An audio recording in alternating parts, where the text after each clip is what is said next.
Selamat datang kembali di channel Saham Cuan, channel edukasi yang membahas saham dari sudut pandang fundamental, value investing, growth investing, serta analisa teknikal momentum yang sederhana namun efektif untuk meminimalkan langkah spekulatif dan meningkatkan probabilitas keputusan yang lebih rasional. Seperti biasa, sebelum kita mulai, saya ingatkan bahwa video ini hanya untuk edukasi, bukan ajakan beli atau jual saham apapun. Semua keputusan investasi tetap berada di tangan Anda sendiri. Pastikan Anda melakukan cross-check terhadap angka-angka yang muncul dalam video ini karena selalu ada kemungkinan kesalahan data, kekeliruan input, ataupun perbedaan informasi dengan data real-time. Dan pada kesempatan kali ini, kita akan membahas sebuah emiten yang menarik perhatian banyak investor retail dalam beberapa bulan terakhir, yaitu PT Paperworks Indonesia Tbk dengan kode saham PPRI. Video ini dibuat pada 21 Desember 2025 dengan menggunakan data pendukung Q3 2025 dan harga penutupan bursa pada 19 Desember 2025. Analisa ini dibuat atas permintaan dari salah satu teman kita, yaitu akun @greenredhoney1902. Terima kasih sudah mengirimkan request, dan buat teman-teman lain yang ingin request saham tertentu, silahkan tulis di kolom komentar. Sekarang, mari kita mulai pembahasan mendalam kita tentang fundamental, valuasi, cash flow, risiko, dan prospek saham PPRI. Profil bisnis PPRI. Untuk memahami sebuah saham, langkah pertama adalah memahami bisnisnya. Apa yang dijual? Apa value proposition-nya? Siapa konsumennya? Bagaimana tren industrinya? PPRI adalah perusahaan yang bergerak di bidang distribusi kemasan berbahan kertas.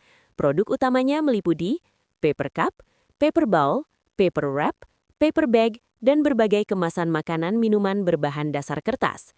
Produk-produk seperti ini digunakan oleh kafe, restoran, brand minuman kekinian, UMKM kuliner, dan bisnis makanan yang terus tumbuh di Indonesia.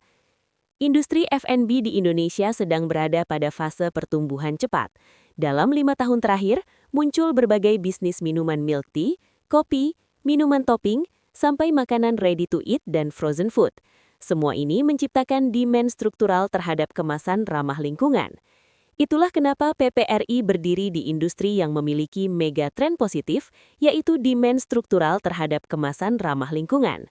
Yaitu, 1. Pergeseran ke eco-friendly packaging. Banyak negara mulai membatasi penggunaan plastik sekali pakai. Indonesia juga perlahan mengarah ke sana.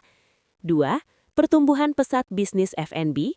Kafe dan restoran semakin banyak, terutama di kota-kota besar. 3. Meningkatnya kesadaran konsumen terhadap penggunaan kemasan aman pangan. Selain itu, PPRI juga menekankan bahwa produk yang mereka suplai sudah lolos sertifikasi keamanan makanan FSSC 22000, memastikan kemasan aman digunakan untuk makanan minuman. Namun penting diingat, PPRI adalah distributor, bukan produsen utama. Sebagai distributor, margin keuntungan cenderung lebih tipis dibanding pabrik kemasan besar.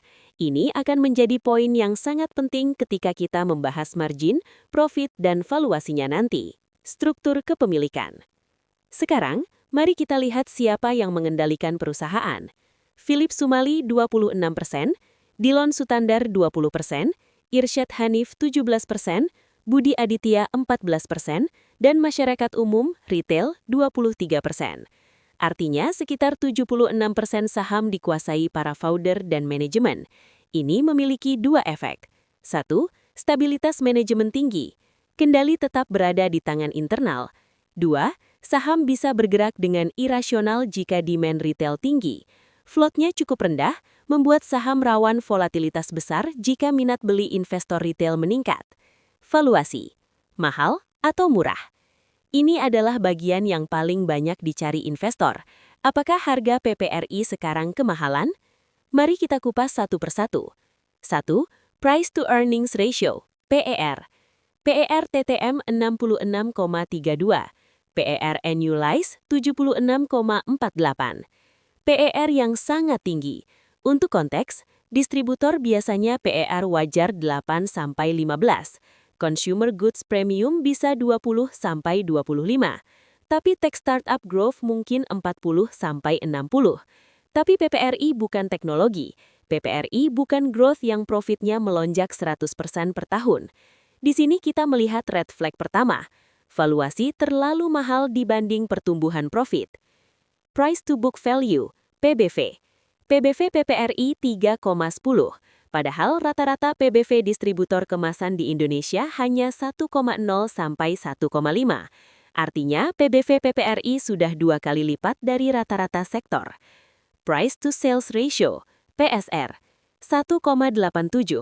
Untuk perusahaan margin tipis, PSR mendekati 2 adalah tinggi. EV per EBITDA, 45,07 terlalu mahal.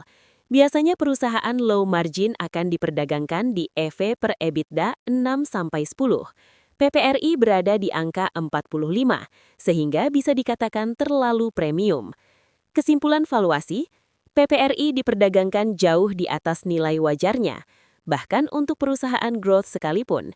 Dan jika kita hubungkan dengan harga saham yang naik 118% year to date, jelas bahwa harga naik lebih cepat daripada peningkatan performa bisnis. Profitabilitas? Sekarang kita masuk ke inti analisa fundamental. Seberapa besar perusahaan menghasilkan profit? Gross profit margin 14,98. Artinya, dari Rp100 penjualan, perusahaan hanya menyisakan Rp15 untuk menutupi operasional. Ini margin khas distributor, bukan produsen. Operating margin 4,16%. Margin operasi 4% ini menunjukkan perusahaan punya biaya operasional yang cukup berat, tidak memiliki pricing power besar, dan bergantung pada volume. Net profit margin 2,8%. Ini red flag penting. Dengan margin 2,8%, PPRI butuh penjualan sangat besar untuk menghasilkan profit yang layak. Return on equity 4,67%. Ini sangat rendah. Perusahaan ideal biasanya ROE lebih besar dari 12% dianggap bagus. ROE 4% sama dengan lemah. Return on asset 3,68%. Artinya aset belum bisa menghasilkan keuntungan optimal. Kesimpulan profitabilitas, PPRI adalah bisnis tipis margin. Jika penjualan naik, profit tidak otomatis naik signifikan. Efisiensi operasional. Sekarang mari kita periksa apakah perusahaan efisien menjalankan modal kerjanya. Day Sales Outstanding 57 hari.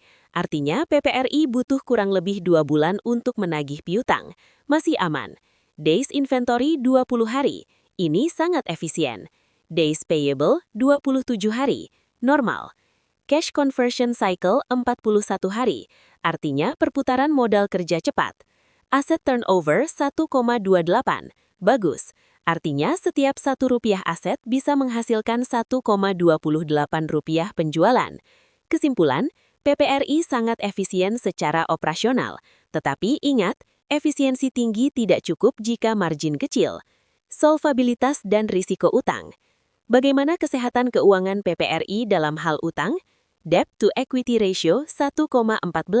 Ini sangat rendah. Perusahaan konservatif.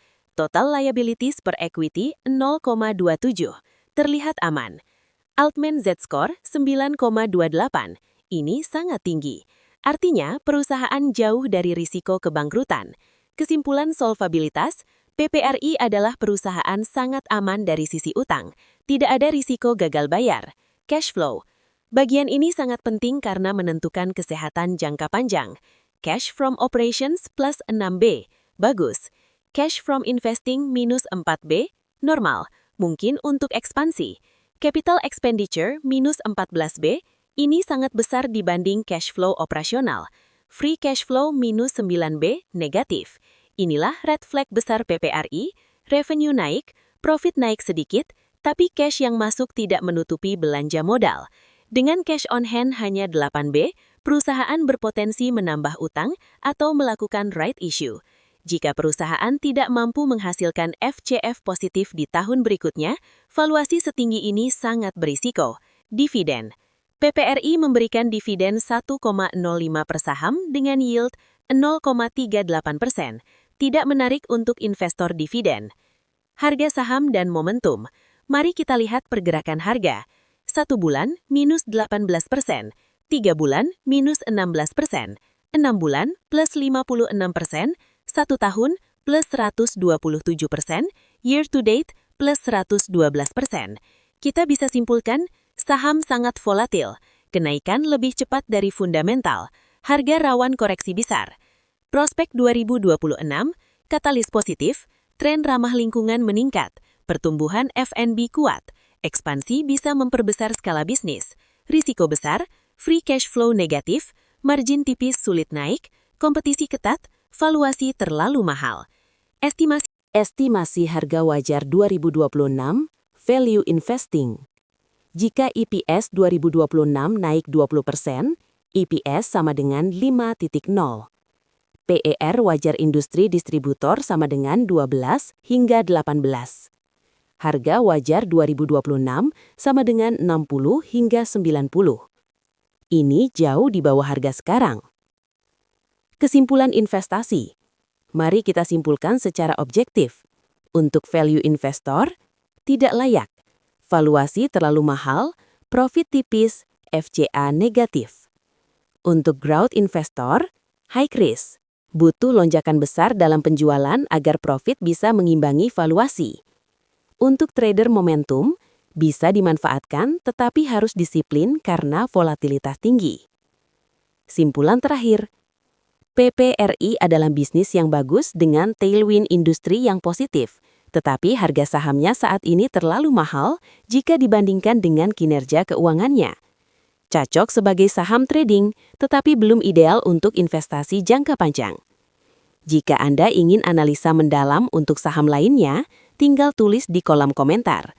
Pastikan like, subscribe, dan aktifkan lonceng notifikasi agar tidak ketinggalan pembahasan saham lainnya. Sampai jumpa di video berikutnya, dan semoga cuan selalu menyertai langkah investasi Anda.